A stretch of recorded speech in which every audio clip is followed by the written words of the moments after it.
everyone, and welcome to Sorta My Podcast, possibly the most important episode of Sorta My Podcast ever. My name is Vincent Vin The Human. This is episode 80, and it is the interview I got with Kevin Conroy. And this is not your typical interview. I can't say that I've seen a lot of one-on-one interviews with him, but I've seen a lot of panels involving him, and I can't say that I've ever been privy to any of this information in the past. It may already be out there. I may not be breaking any ground here, but I'm super happy with the way this interview went, because you know what? The man has talked about Batman enough. It's time to talk about the man, and that's what you're going to hear in this episode. Guys, I lost it after this interview. I kept my composure. I walked away, and I said thank you. I walked away, and I did the whole thing. I got so far before I started talking to myself.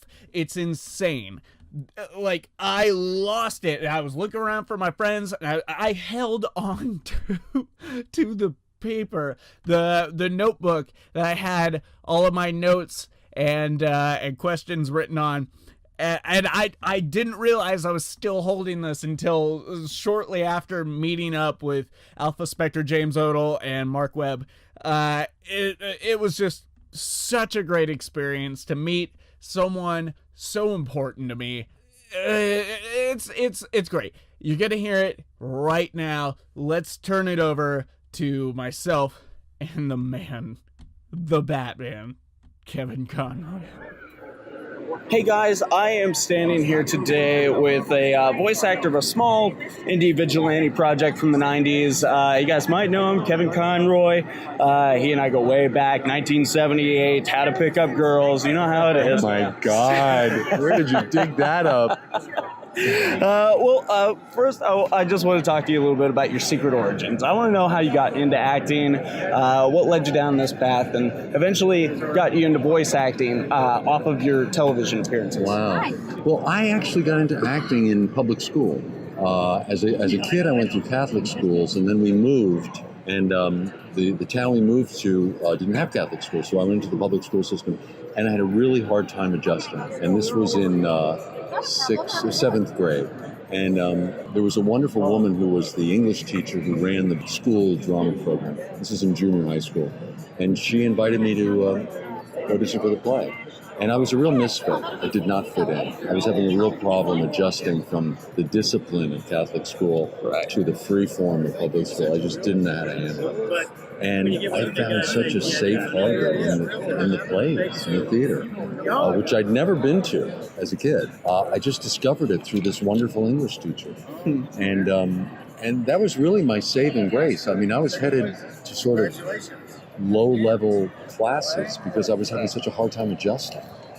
And once I got into the theater program, they realized I didn't have learning problems. I had behavioral problems because of the background I had.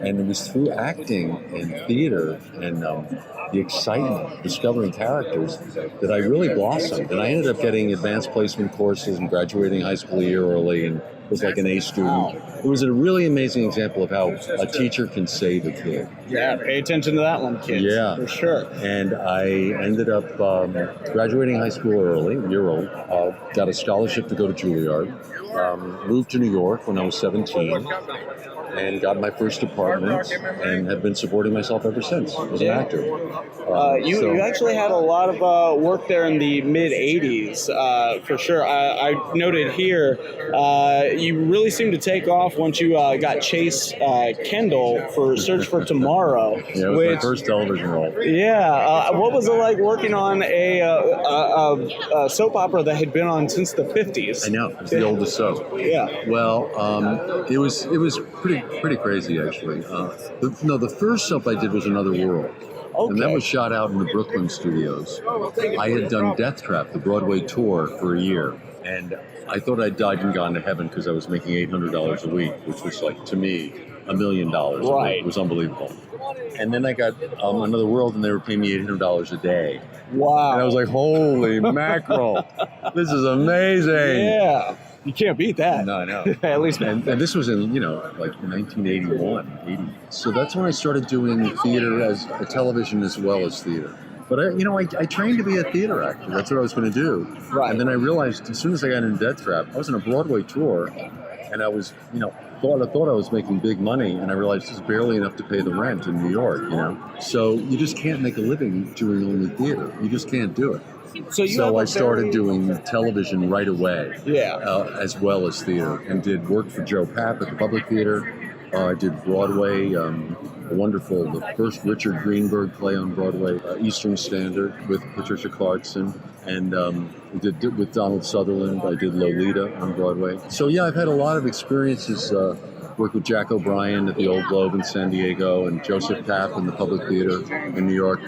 I did a production of Midsummer Night's Dream with William Hurt at the Public, and a production of Hamlet for Joe. So I've done a lot of theater, and I happened to be in LA doing a pilot for a show, and they were auditioning for this new animated series over at Warner Brothers. I didn't even know Batman had never been an animated show. It was the first animated character I ever auditioned for.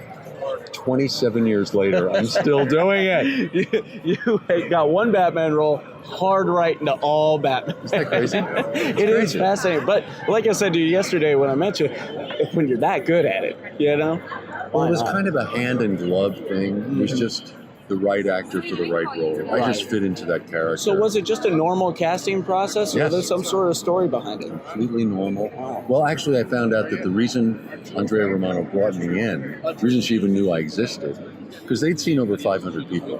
They were trying to find the right voice for Batman, and they just couldn't find it. Because, they always know what they want when they hear it, but they never know what to tell you, because they don't know what they want until they hear it. But when they hear it, they go, that's it, that's the sound.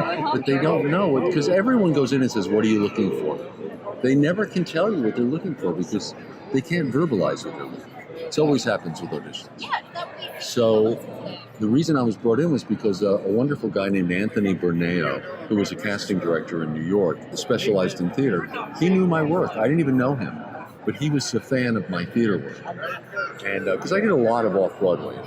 And Anthony recommended me to Andrea. I didn't know this at the time. I thought I was just called in out of the blue. And I went in and did a cold reading. Wow. And it was just improvising on the spot. And they hired me on the spot. Oh, they didn't even have sides for you or anything? No. Wow. I just went in and did a cold reading. Wow. So you kind of created your Batman right there on the spot. In the fascinating. Booth. It actually, you mentioned Midsummer's Night's Dream, which was also a television movie you did. Yeah, they recorded it. Yeah. What was your part in that again? I was Lysander, one of the lovers. Now, was this Christine Baranski was Helena, Deborah Rush was Hermia, and Bill Hurt was Oberon. And a new little actor that no one had ever heard of before named Emmanuel Lewis was the Sprite. Was the Sprite. So we're getting a little bit of his secret origins here, too. Exactly. Yeah, a little bonus. So is that, Lysandra, was that a part you had played in the Broadway or Off-Broadway? Oh. I did it Off-Broadway for John Houseman in the acting company. We did a production Off-Broadway of Midsummer. Yeah. And in that one I actually did. No, and actually, that one I did Oberon.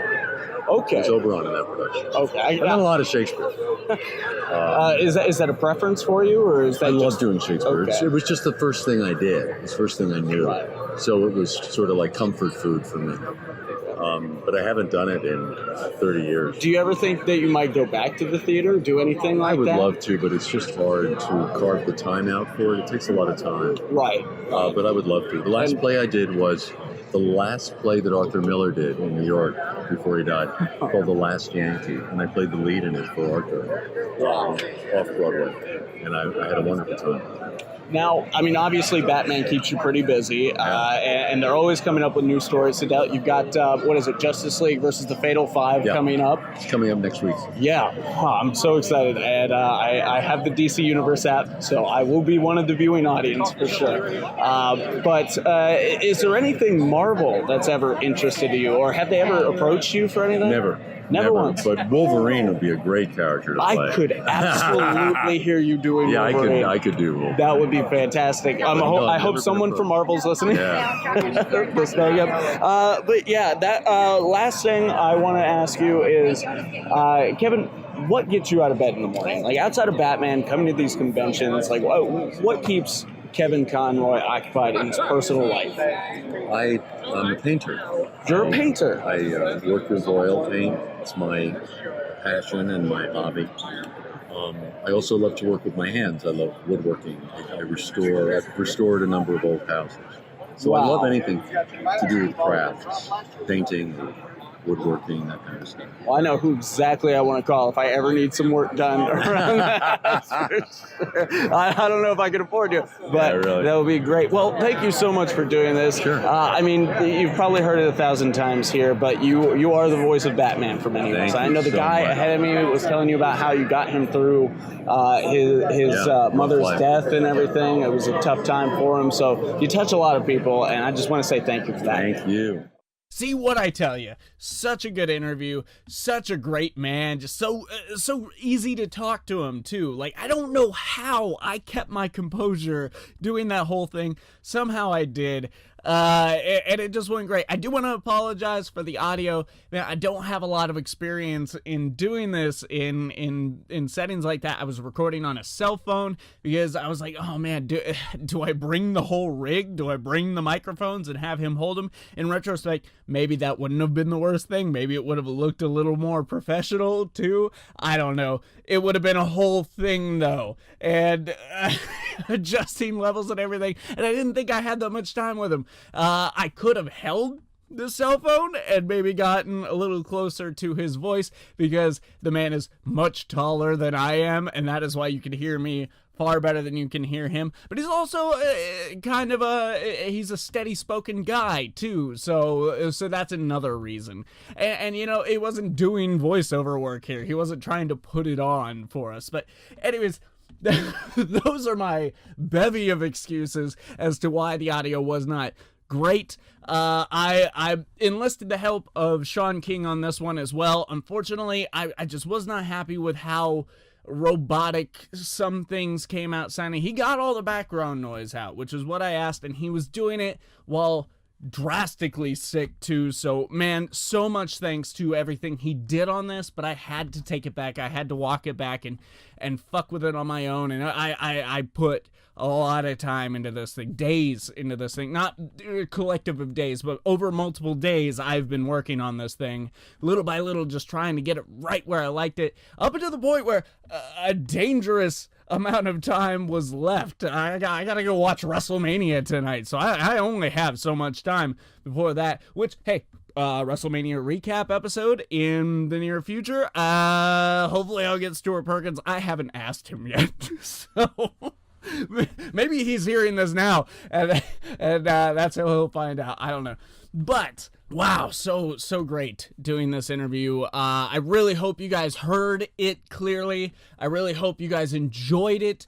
I just love this man's work as Batman. I found out a lot about his past work just studying for this interview.